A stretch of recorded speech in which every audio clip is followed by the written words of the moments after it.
आणि मंदिरामध्ये पण ऐतिहासिक गोष्टी आहेत, त्या देखील मी या व्लॉगमध्ये सांगणार आहे. आज मी महाबळेश्वरला जातो आहे. दरवर्षी अप्रॉक्सिमेटली 4 ते 5 वेळा मी जातोच महाबळेश्वरला. पण मी व्लॉग कधी बनवत नव्हतो, कारण मी पूजेसाठी जायचो महाबळेश्वराच्या, आणि त्यामुळे तसा वेळ देऊ शकत नव्हतो. आज म्हटलं शूट करूया.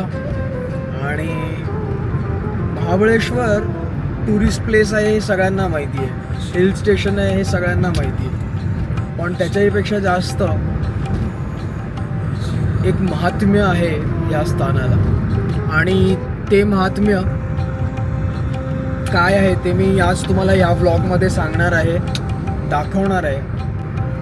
आणि महाबळेश्वरच्या ठिकाणी एक मंदिर आहे, प्राचीन मंदिर आहे, आणि ते मी तुम्हाला आज या व्लॉगमध्ये दाखवणार आहे. आणि त्याच्या बाजूला देखील काही छोटी छोटी मंदिरं आहेत. ती कोणाची मंदिरं आहेत, कशासाठी आहेत, हे सगळं मी तुम्हाला आज या व्लॉगमध्ये दाखवणार आहे. माझ्या गावापासून 2 तासाच्या अंतरावरती आहे, त्यामुळे मी बऱ्याच वेळा जातो येतो आणि मस्त वाटतं. डिसेंबरचा महिना चालू आहे, थंडी सुंदर आहे, अप्रतिम आहे, आणि मला थंडी खूप आवडते, त्यामुळे मी मुद्दामून आलेलो आणि त्याच निमित्ताने म्हटलं जाऊन पूजा पण करूया. जे काही मला व्लॉगमध्ये कवर करता येईल ते मी नक्की करीन, आणि आय होप तुम्हाला हा व्लॉग आवडेल. शेवटपर्यंत पहा. सबस्क्राईब नसेल केलं तर प्लीज करा, कारण का खूप ऐतिहासिक कंटेंट तुम्हाला पाहायला मिळणार आहे या चॅनलवरती. इतिहास असो, ट्रेकिंग असो, अनुभव असो, लाईफस्टाईल असो, रिसॉर्ट्स, विलाज, जे काही मी माझ्या पर्सनल लाईफमध्ये कवर करतो ते मी व्लॉगमध्ये शेअर करतो जेवढं जमतं तेवढं. सो सध्या मी आहे मेढ्याच्या घाटात. सो साताऱ्यावरून येताना मेढा घाट लागतो, तो घाट मी सध्या त्या वळणांवरती आहे. खूप सुंदर वातावरण आहे, पक्ष्यांचा किलबिलाट ऐकू येतो आहे, सूर्योदय झालेला आहे. माझ्या पाठी बघू शकता तुम्ही, तुम्हाला थोडक्यात दाखवतो सूर्योदय.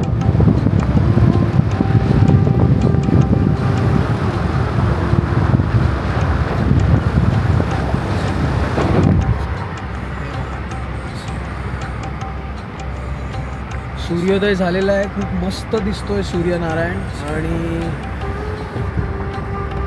डिसेंबरचा महिना आहे, महाबळेश्वर सारखं ठिकाण आहे, अजून काय पाहिजे.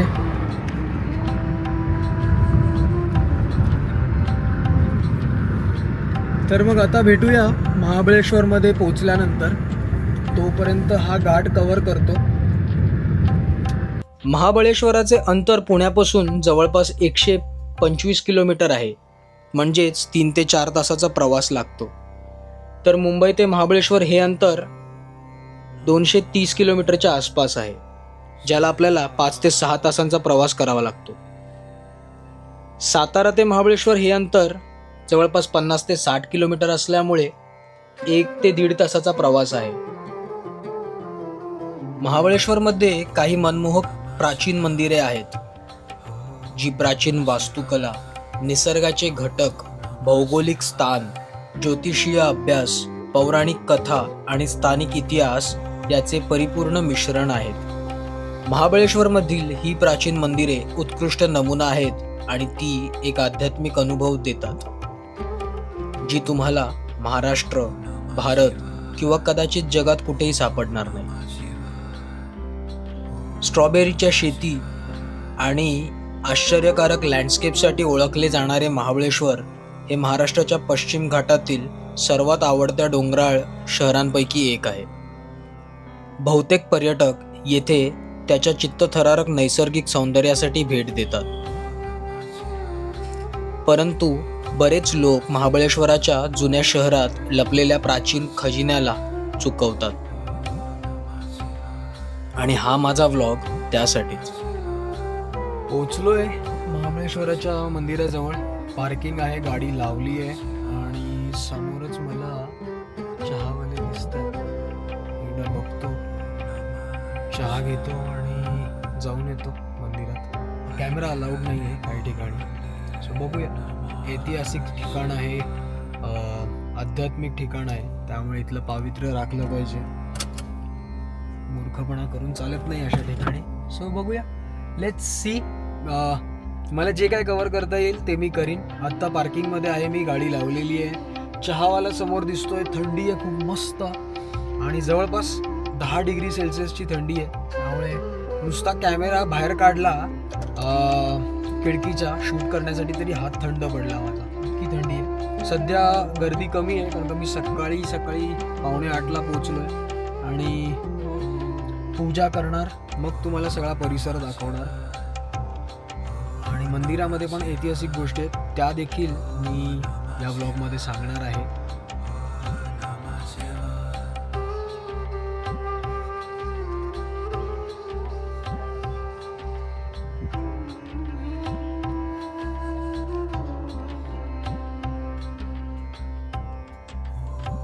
घेतला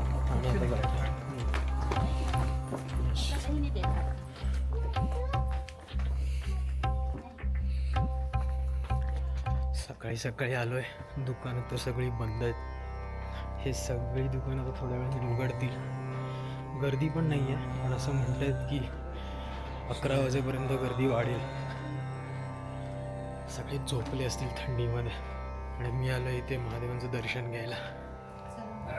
महत्त्वाचं ठिकाण जे महाबळेश्वरचं आहे ते आपण नंतर बघूया. पहिलं आपण हे ठिकाण बघूया. अतिबळेश्वर मंदिर हे मुख्य महाबळेश्वर मंदिराजवळ स्थित आहे. या शांत आणि कमी प्रसिद्ध मंदिरात एक अद्वितीय शिवलिंग आहे. आख्यायिकेनुसार अतिबळ राक्षसाचा पराभव केल्यानंतर भगवान विष्णू येथे लिंगाच्या स्वरूपात प्रकट झाले. स्पष्ट दृष्टिक्षेपात लपलेले हे मंदिर महाबळेश्वराच्या गजबजलेल्या पर्यटकांच्या दुकानांमध्ये एक अरुंद मार्गाच्या शेवटी आहे. त्याचे छोटेसे प्रवेशद्वार मुख्य महाबळेश्वर मंदिरापासून फक्त 200 मीटर अंतरावरती 2 दुकानांमध्ये वसलेले आहे.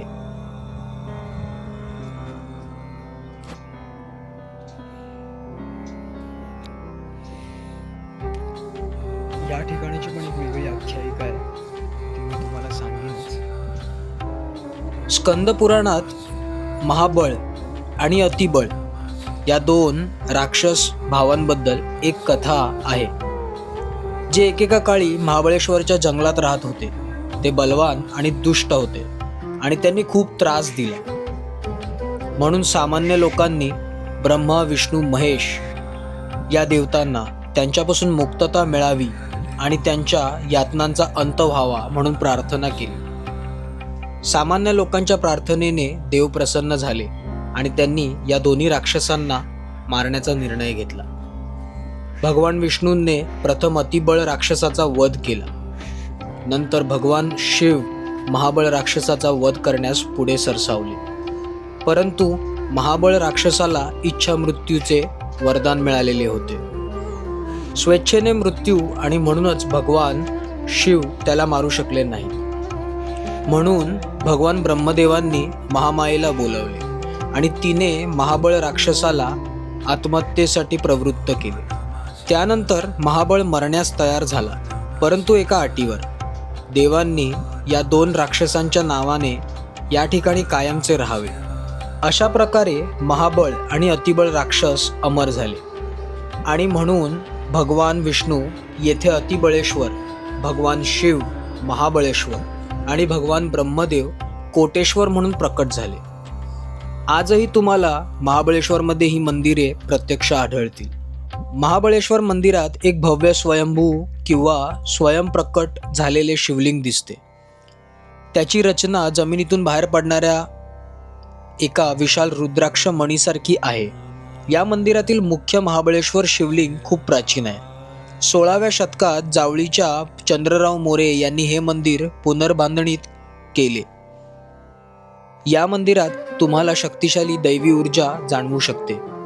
शिवाय महाबळेश्वर मंदिराभोवती असलेल्या सह्याद्री पर्वतांच्या शांत सौंदर्याने तुम्ही मोहित व्हाल. हे महाबळेश्वराचे सर्वात लोकप्रिय मंदिर आहे, म्हणून तुमच्या भेटी दरम्यान गर्दी आणि रांगांसाठी तयार राहा किंवा माझ्यासारखे सकाळी भेट द्या.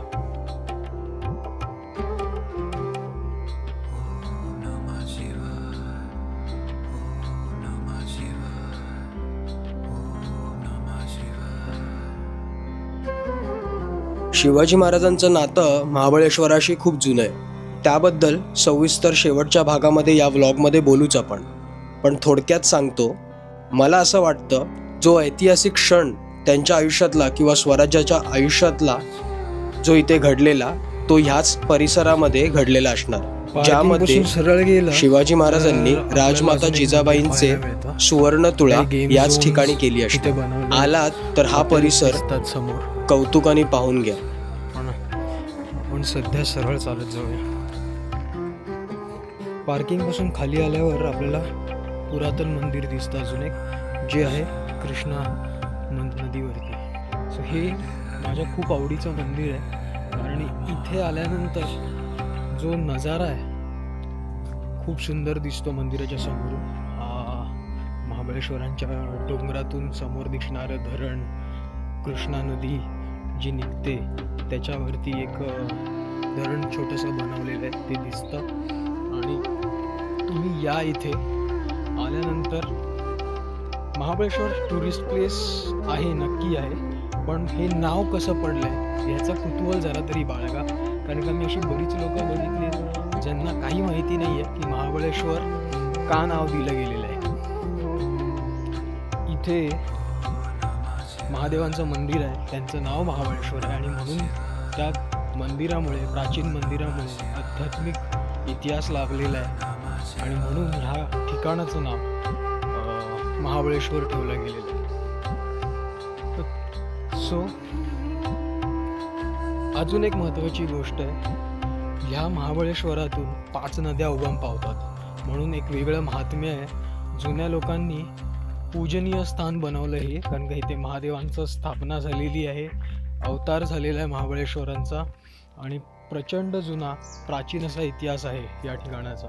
आणि आपल्या पूर्वजांनी खूप आधीपासून भक्ती केलेली आहे महाबळेश्वराची, म्हणून महाबळेश्वर प्रख्यात झालेलं आहे. शिवाजी महाराजांशी निगडीत देखील इतिहास तुम्हाला इथे पाहायला मिळतो. सो आता मी आलो आहे कृष्णा नदीच्या मंदिराजवळ. जे दिसतं ना ते असं आहे, हे आहे ते ठिकाण. मंदिर आहे बरं का समोर, सूर्योदयामध्ये दिसत नसेल. आणि इथे तुम्हाला स्ट्रॉबेरीची शेतीसुद्धा पाहायला मिळते. सो महाबळेश्वरला येत असाल तर तुम्हाला महाबळेश्वर देखील पाहायला मिळतं, स्ट्रॉबेरीची शेती देखील तुम्हाला अनुभवायला मिळते. 2 वेगवेगळी पिकं काढली आहेत. मला वाटतं कॅबेज पण लावलं आहे आणि स्ट्रॉबेरी पण लावलेलं आहे. सो पहिलं आपण जाऊया ह्या ठिकाणाकडे.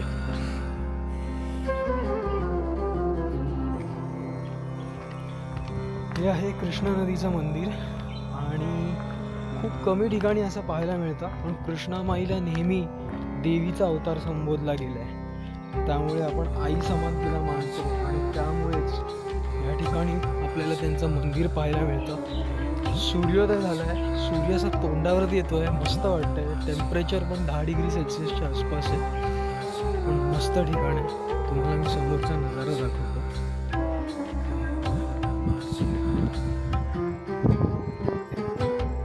समोरच कृष्णा खोऱ्याचे दूरपर्यंत विहंगम दृश्य दिसते.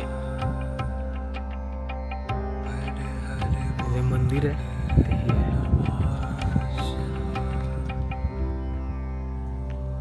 आता कृष्णाबाई म्हटलं की आपल्याला नक्कीच वाटतं की देवीचे मंदिर असेल.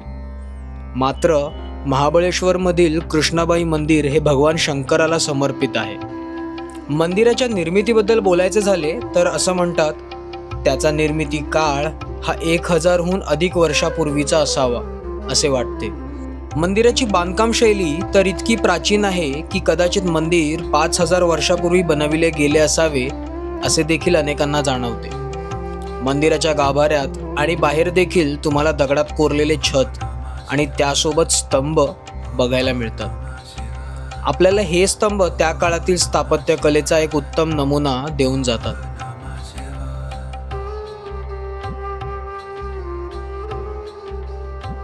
मंदिराच्या अगदी समोरच तुम्हाला एक गोमुख बघायला मिळेल. गोमुख म्हणजे गाईचं मुख. यातून तुम्हाला समोरच असणाऱ्या कुंडात पाणी पडताना बघायला मिळेल. कुंडातून हेच पाणी पुढे जाऊन कृष्णा नदीला मिळते.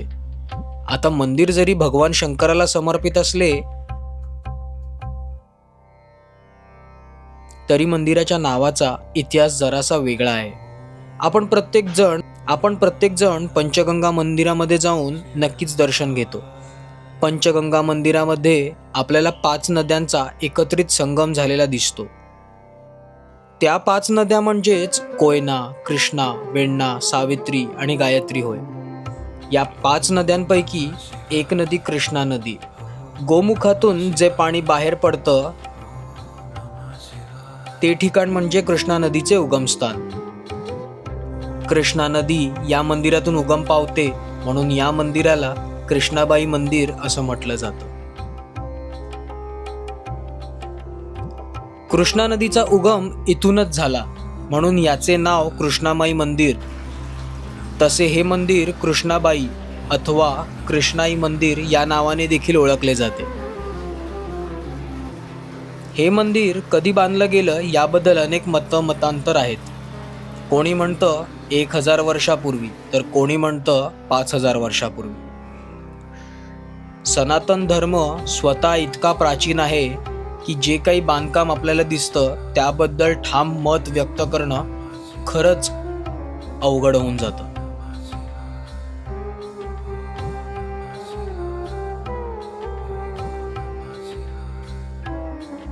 मुख्य मंदिर आवाराच्या मध्यभागी बांधलेले आहे.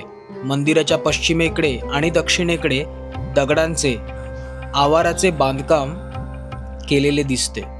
त्याच्या बाजूनेच ओढा वाहतो, त्यालाच कृष्णा नदी म्हणतात.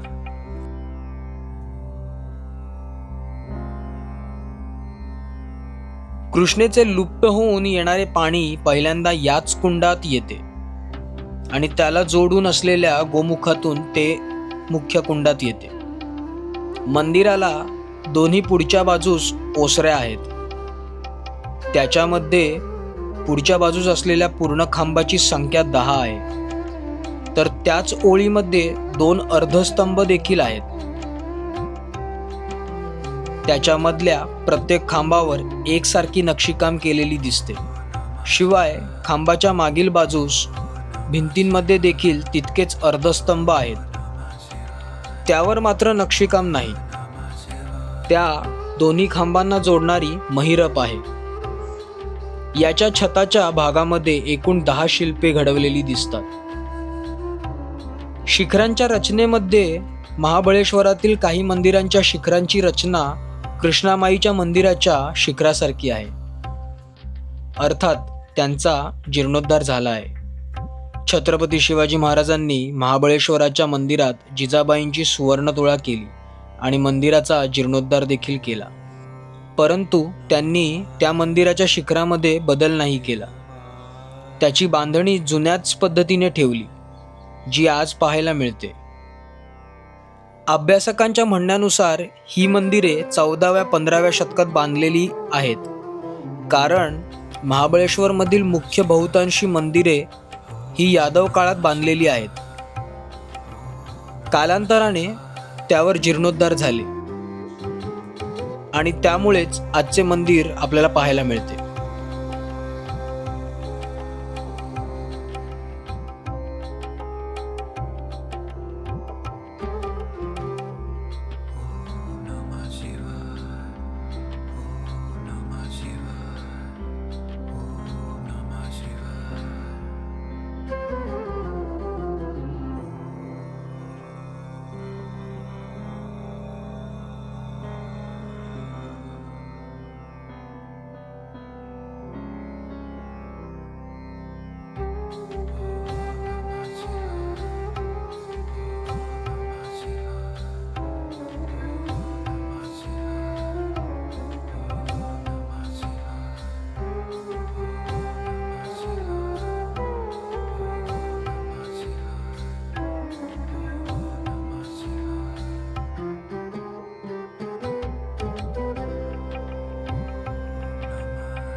इथे आपल्याला शेषनागाची मूर्ती पाहायला मिळते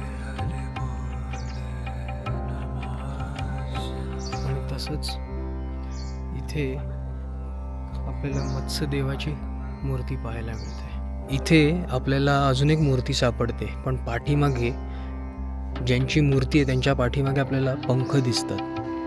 त्यामुळे काही संबंध आहे काही समजून येत नाही. कोणाला स्मरून हे केलेलं आहे ते सुद्धा तसं काही समजून येत नाही. ही मूर्ती कोणाची आहे ते काही समजून येत नाही. पण ज्यांची मूर्ती आहे त्यांच्या पाठीमागे ज्यांना ते स्मरून बनवलं आहे त्याच्या पाठीमागे आपल्याला पंख दिसतात आणि तसंच इथे आपल्याला शेषनाग दिसले. मंदिराची शिखर बांधणी पावसाचा मारा लक्षात घेऊन करण्यात आलेली आहे.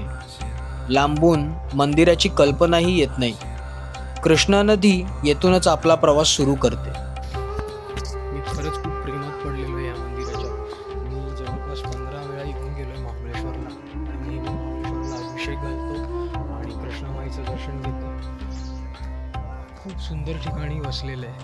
तुम्ही बघू शकता खोल अशी दरी आहे पुढे, पण सुरुवात इथून झालेली आहे. खूप प्राचीन मंदिर आहे आणि मला असं समजलं की इथे अजून अभ्यास चालू आहे, त्यामुळे बऱ्याचशा गोष्टी आपल्याला इथल्या अजून समजायच्या आहेत. आतमध्ये कॅमेरा अलाउड नाही आहे आणि तिथे जे सिक्युरिटी आहे ती तुम्हाला अलाव नाही करत. So don't try to act smart. Mobile काढून घेतील.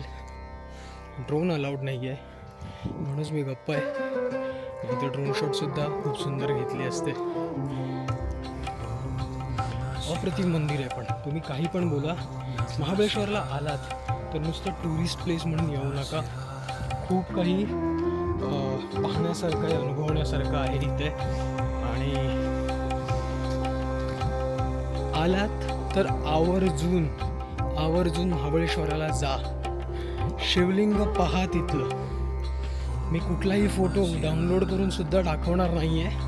माझी इच्छा आहे तुम्ही महाबळेश्वरला या पवित्र स्थानी या, दर्शन घ्या, हे शिवलिंग अनुभवा, इथले वाईब्स समजून घ्या, आत्मसात करा.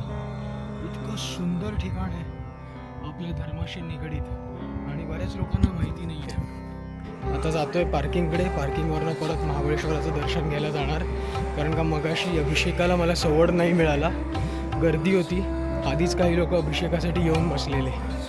आता मी अभिषेक करीन, मग तुम्हाला पंचनद्यांचं मंदिर देखील दाखवेन.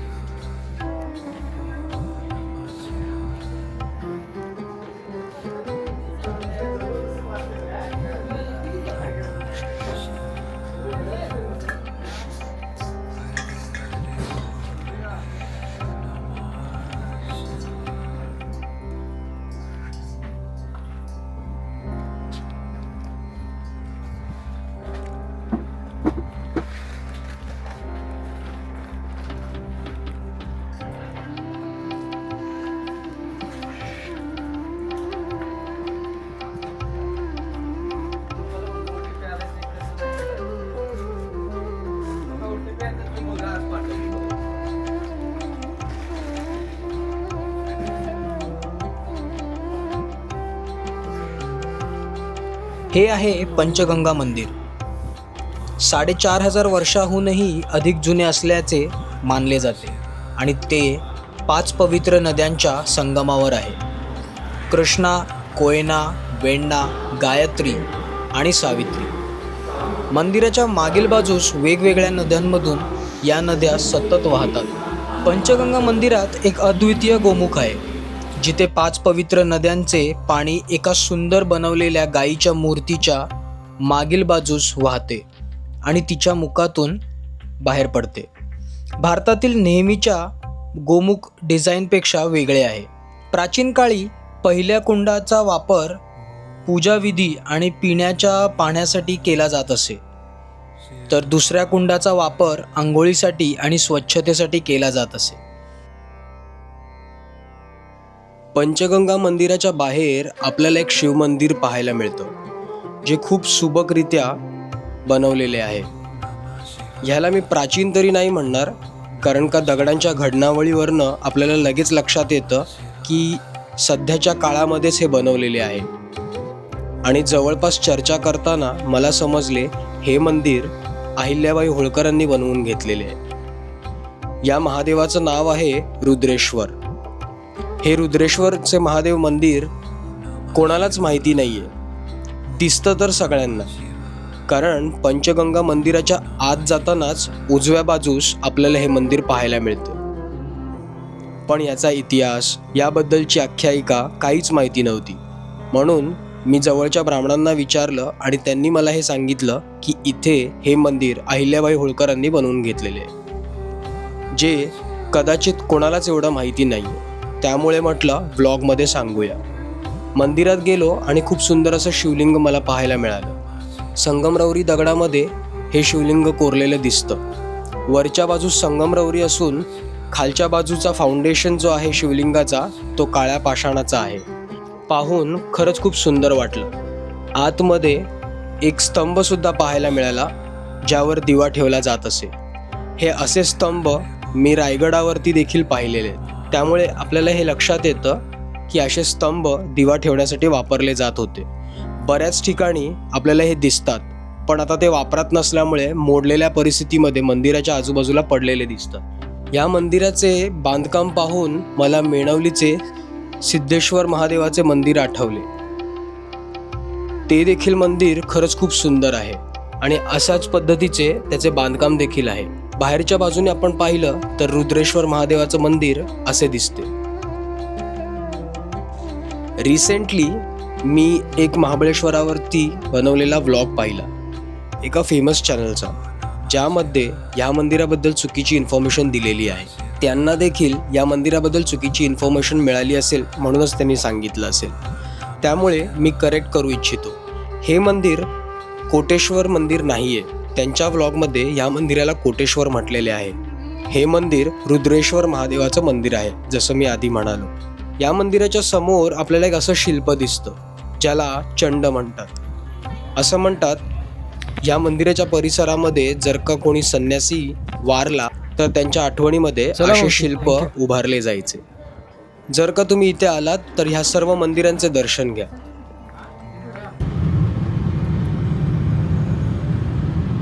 तर मग आता वेळ झालेली निघायची. महाबळेश्वरचं मंदिर मी आता पाठी सोडलंय आणि रस्ता धरलाय मुंबईचा. तर खूप मस्त असं दर्शन झालंय. सगळी मंदिरं पाहून झाली आणि महत्त्वाचं म्हणजे महाबळेश्वराचा अभिषेक अप्रतिम घडतो, नेहमी येतो. आता ब्राह्मणांशी ओळख झाल्यामुळे एक वेगळं डेडिकेशन त्यांच्याकडून देखील दिसतं माझ्यासाठी, माझ्या अभिषेकासाठी. आणि अभिषेक झाल्यावर कृष्णामाईचं मंदिराचं दर्शन घेतले, पंचनदीचे मंदिराचे दर्शन घेतले, अतिबळेश्वर आपण पाहिला. सो असं जेवढं काही मला कवर करता आलं, जी काही मंदिरं मला दाखवता आली ती मी दाखवली या व्लॉगमध्ये. आणि आय होप तुम्हाला माझा हा व्लॉग आवडला असेल. सो मी एवढंच म्हणीन की थोडक्यात दाखवलं आहे, बरंच काही पाहण्यासारखं आहे महाबळेश्वरमध्ये. आणि आज मी फक्त आध्यात्मिक ट्रिप मारलेली. मी बऱ्याच वेळा आलो आहे आणि वर्षातून 3 ते 4 वेळा मी महाबळेश्वरला येतो, अभिषेक घालतो. सो मला एक वेगळं समाधान मिळतं. तर मला आजच्या व्लॉगचं इंटेन्शन एवढंच आहे की महाबळेश्वर हे टुरिस्ट स्पॉट आहे, नक्की आहे, पण त्याआधी एक आध्यात्मिक आणि प्राचीन असा इतिहास लाभलेलं हे स्थान आहे. त्याची ओळख ती खरी आहे, हे मला तुम्हाला सांगायचं होतं. ऐतिहासिक घटनांचं सांगायचं तर शिवाजी महाराजांचा स्पर्श झालेला आहे या भूमीत.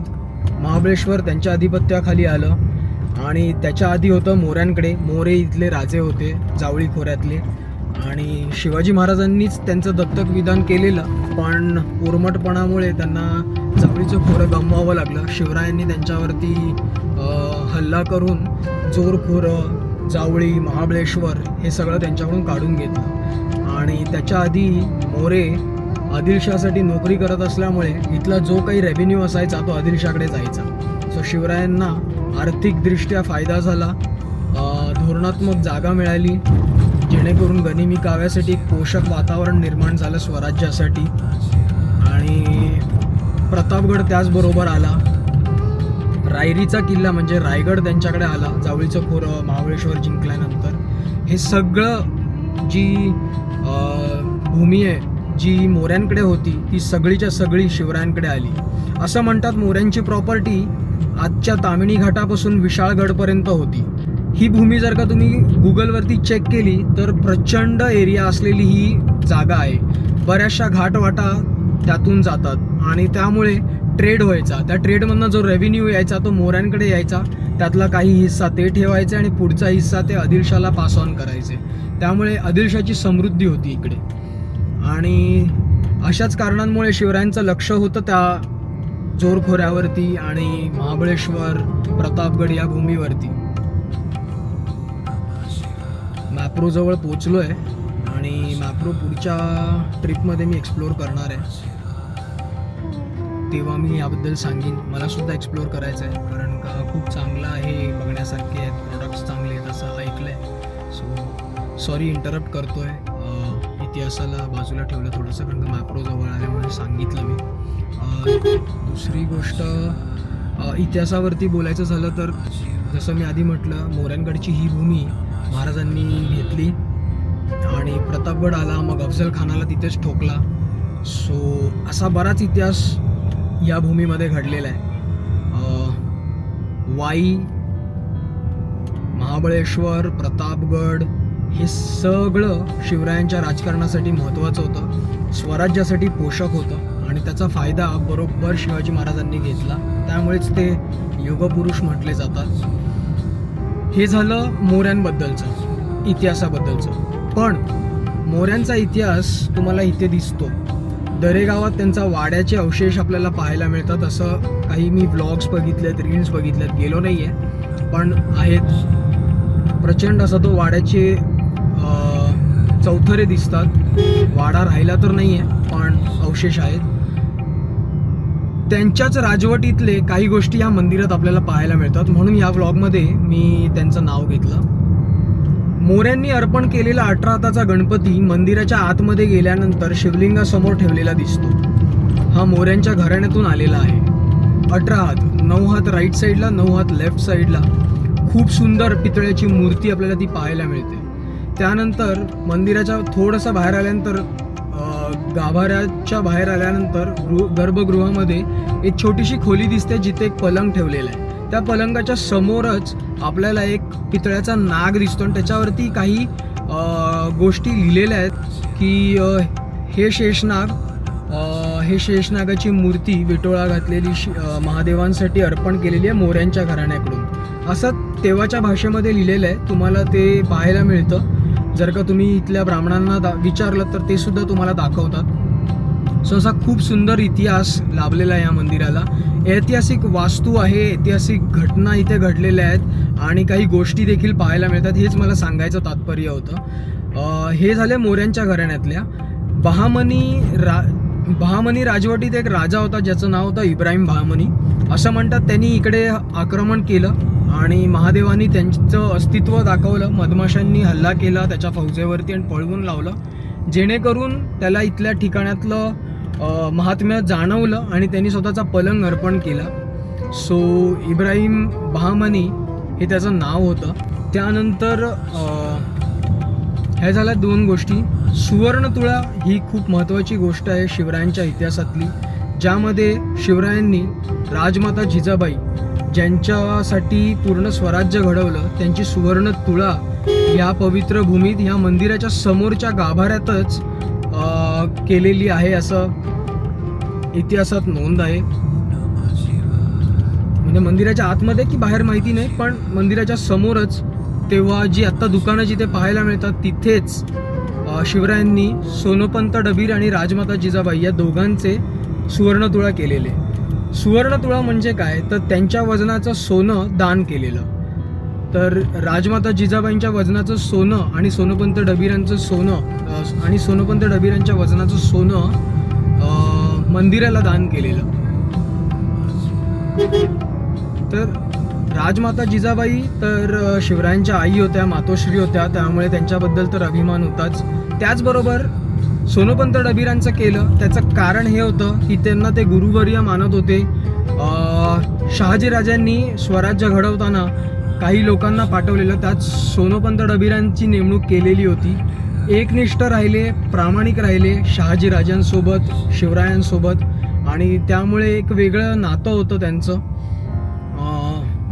कधी कधी प्रेमाने कौतुकाने ते आजोबा बोलत होते सोनोपंत डबीरांना, पण फडावरती कामकाजामध्ये ते पंतच म्हणत होते. जेवढ्या इतिहासातल्या सिरियल्स पाहिल्या आहेत किंवा ऑब्विसली गोष्ट आहे, मंत्री आहेत तर त्यांना पंतच म्हणणार, पण फडाच्या अप्रोक्ष काकाचंच नातं लागणार, कारण का ते वयाने मोठे होते, थोर होते, अनुभवाने थोर होते. सो असा काही इतिहास आपल्याला इथे आल्यानंतर जाणवतो. सो हे महत्त्वाच्या घटना आहेत.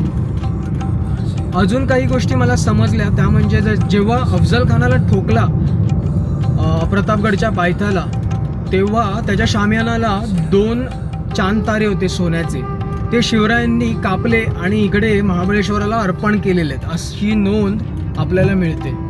आणि ह्या वस्तू आज देखील उपलब्ध आहेत, पण ते पाहायला मिळत नाहीत. त्या सोन्याच्या असल्यामुळे ASIनी स्वतःच्या कस्टडीमध्ये ठेवलेत. ते चांगली गोष्ट आहे, कारण का आपल्याकडचे काही समाजकंटक असल्या वस्तू लगेच चोरतात, विकतात आणि त्यात ते विरघळवतात आणि त्याच्यातल्या ज्या येणारा पैसा आहे, रक्कम आहे, ते स्वतःच नष्ट करतात वापरून. ASIकडे असल्यामुळे मला ते बरं वाटलं ऐकून. कमीत कमी दुःख आहे आपल्याला पाहायला मिळत नाही. ज्या वस्तूंना शिवरायांचा स्पर्श झालेला आहे त्या वस्तू अर्पण करताना शिवरायांनी स्वतःच्या हाताने महादेवांना, महाबळेश्वराला अर्पण केले असेल आणि ते इथे आपल्याला पाहायला मिळत नाही. पण ऐकूनसुद्धा समाधान वाटलं. ह्या गोष्टी सांभाळल्या पाहिजेत. तर मग हा पूर्ण ब्लॉग इतिहासाबद्दल होता, थोडासा आध्यात्मिक होता. आणि मी म्हणेन माझ्या चॅनलला सबस्क्राईब करा, रिक्वेस्ट करीन, कारण बऱ्याच कॉन्टेंट तुम्हाला नवीन नवीन इथे पाहायला मिळणार आहे आणि अशाच काही गोष्टी तुम्हाला ऐकायला मिळणार आहेत ज्या खूप कमी लोकांना माहिती असतील किंवा लोकांपर्यंत अजून आलेले नसतील. सो आय होप तुम्हाला माझा हा ब्लॉग आवडला असेल. मी आता मुंबईच्या मार्गावरती आहे.